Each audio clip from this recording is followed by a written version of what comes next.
So, hello guys! Kamusta na kayo? So, for today's video guys, tuturuan ko kayo kung paano ba mag-remove ng background or kung paano gawing transparent yung background. So, syempre, using Photoshop ulit.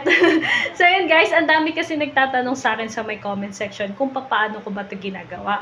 Kasi, nagtataka sila bakit daw kada nag-edit sila ng photo, lagi daw sumasama yung background, guys. So, ngayon, guys, ipapakita ko kung paano ba siya nagiging transparent or kung paano yung ginagawa ko para hindi siya sumama.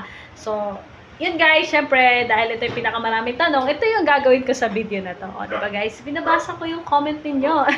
And maraming salamat po sa patuloy na nanonood ng tutorial ko, tapos nagsusupport, nagla-like, and nagsusubscribe. And syempre, sa mga hindi pa nagsusubscribe, huwag nyo naman po sa...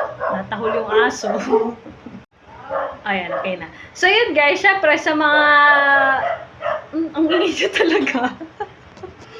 Ay, wala na. So, syempre guys, sa mga hindi pa nagsusubscribe and bago ka pa lang sa channel ko, sana huwag niyo pong kalimutan na supportahan ako by liking this tutorial and subscribe na rin sa YouTube channel ko guys para makapaggawa pa ako ng maraming video.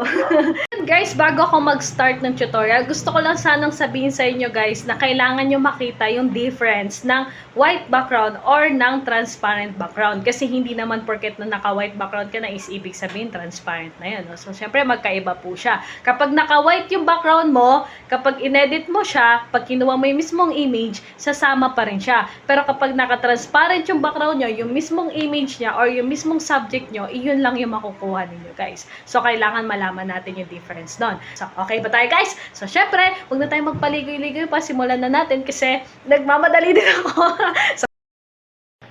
So, yun guys. Sa video na to guys, we have two different photos. So, ang isang photos guys is, ang isang image guys is naka-white background and the other image is naka-gray background.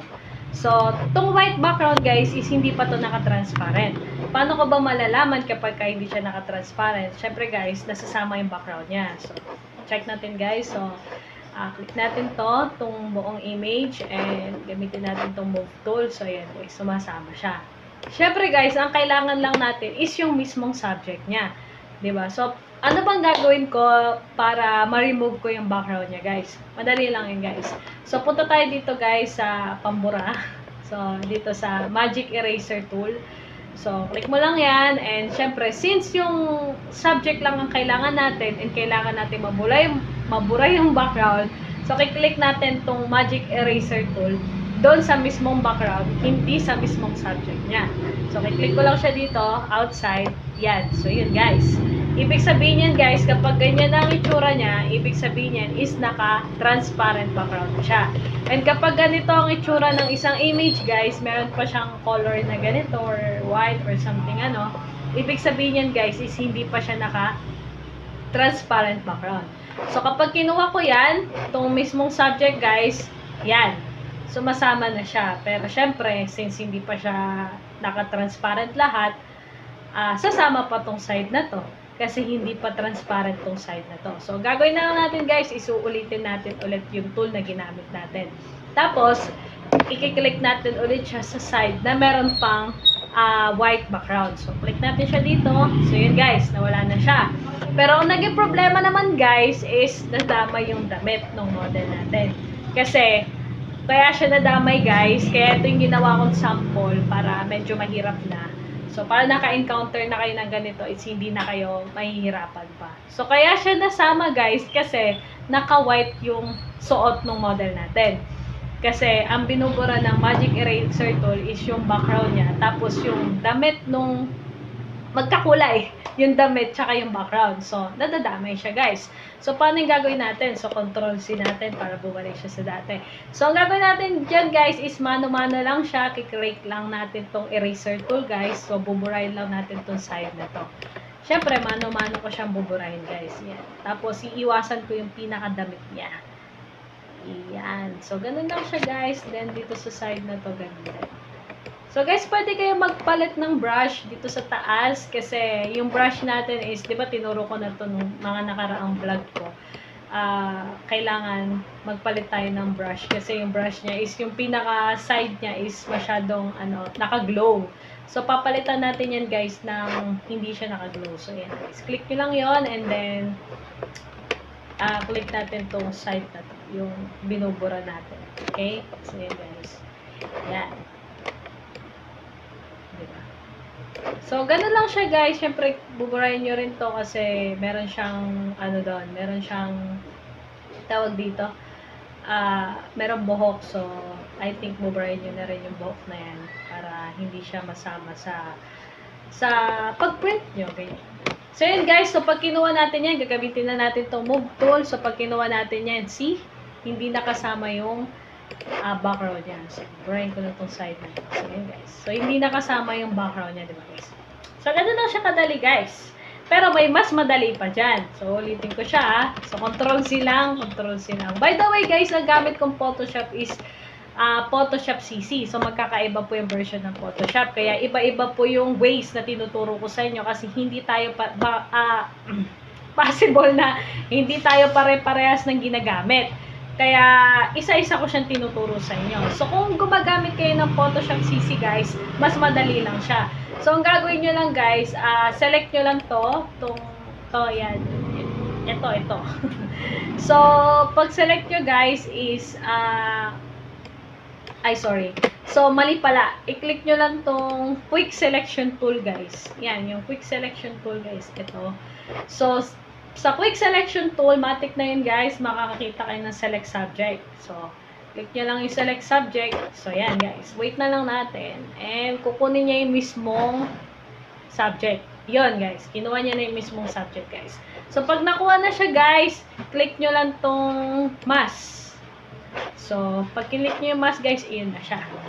Ibig sabihin niyan, guys, na bago na siya. So, naka-transparent na yung background niya. So, di ba? Easy, madali. Siyempre, madali. So, ayan pa yung isang other way, guys. So, di ba? Lahat tinuturo ko na sa inyo kasi para maintindihan nyo. And sana naiintindihan nyo, guys. So, ayun, guys. Dito naman tayo sa second image natin. So, since nakapaganan yung image natin, ika-crop ko siya kasi para medyo malapit lang yung subject na. So, crop ko lang siyang ganyan. And, yon. So, pag ganyan guys, pwede nating ulitin yung process na ginawa natin sa naunang image kanina. So, click lang natin tong eraser, magic eraser tool, tapos i-click natin yung background niya. So, yun guys, diba? So, hindi na sumama yung hindi na nasira yung pinaka-subject niya kasi hindi naman sila magkakulay ng damit. So, click lang natin to. Yan, sa labas. Tapos, yun. So, click lang din natin to guys. Ay, sorry. Yan, nadadamay na siya guys kasi kakulay niya na yung hair eh. So, kapag ganyan guys, nadadamay siya, eraser tool lang, tapos burahin lang natin itong side na to. Yan. So, yun na siya. So, sa kabilang side natin. So, yun na siya guys. And, pag minove na natin yung move tool, ayan na siya. Hindi na siya kasama ulit. Diba? Basic.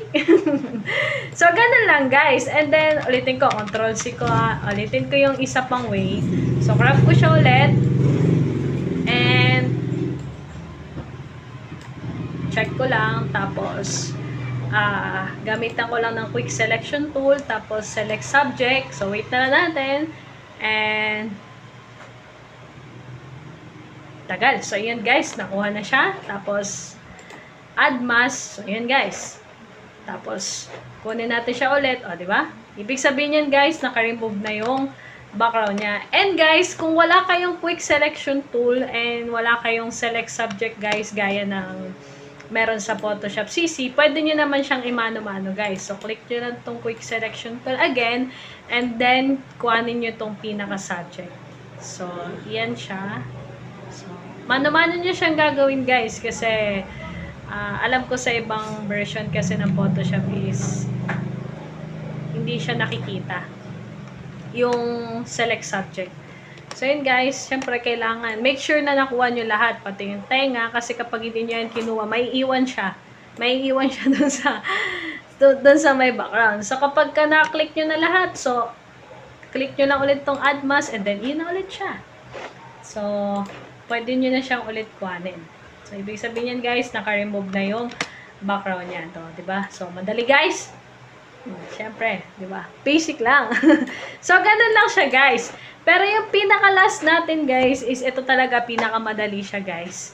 Hindi nyo na kailangan gamitin tong Photoshop. So, ang gagawin nyo lang guys is pupunta lang kayo sa Google. Punta kayo sa Google guys. Yan, Google. So, uy, ano yun? Guys, ano yan? So, ano siya? Posporo. So, yun guys. So, punta lang kayo sa Google. Then, yan, click nyo lang tong Google.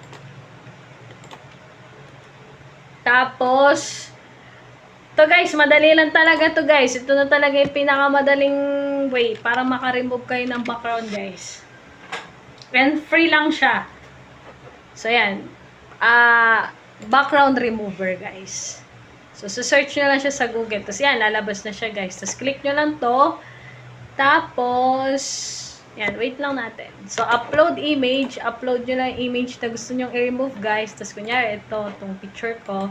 Remove ko yung background niya. And yun, wait lang tayo. Tapos, yan.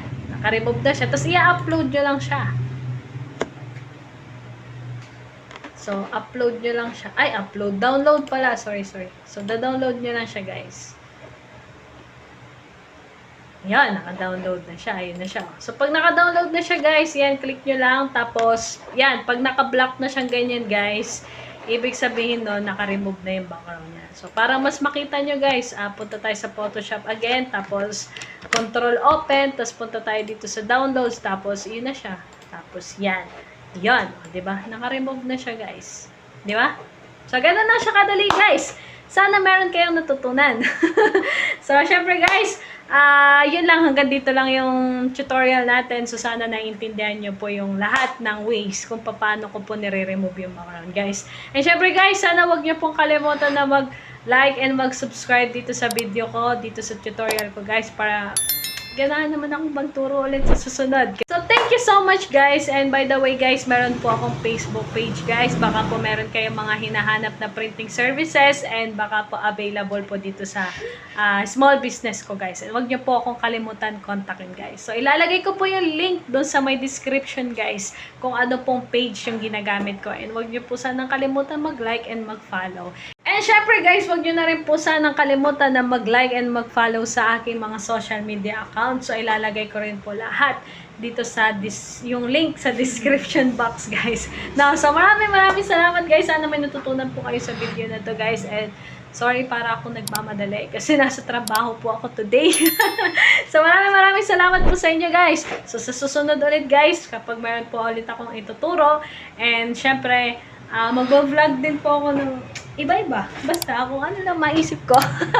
So, salamat guys. Thank you so much. Bye-bye.